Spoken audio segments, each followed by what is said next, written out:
И аз съжалявам, но вече е късно, за съжаление. Знам.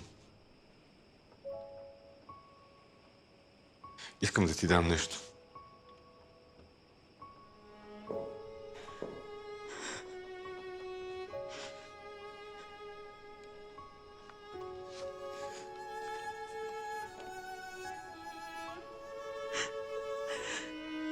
Да не би да сте артист?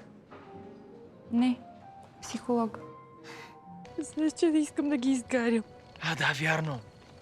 Ти просто искаш да ги покажеш на всички. Да ми се смеят. Добре, давай. Имаш моето позволение, хайде. Вземи ги. Дай ги някъде, ако искаш, аз ще да стана от тях.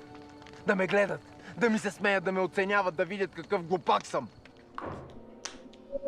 Ти ли ще ме излекуваш? Ти ли можеш да ме излекуваш? излекуваш? Лицемер такъв. Да. Не си рисувал 20 години, а сега ще ме учиш аз как да рисувам. Аз как да рисувам?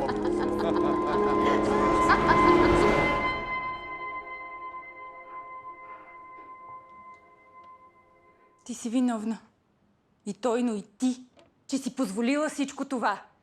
Дадох ви достатъчно шансове да бъдете нормални родители. Но има нещо, което не съм ти казала. Знам. То не може да бъде поправено. Знам, Калин ми каза.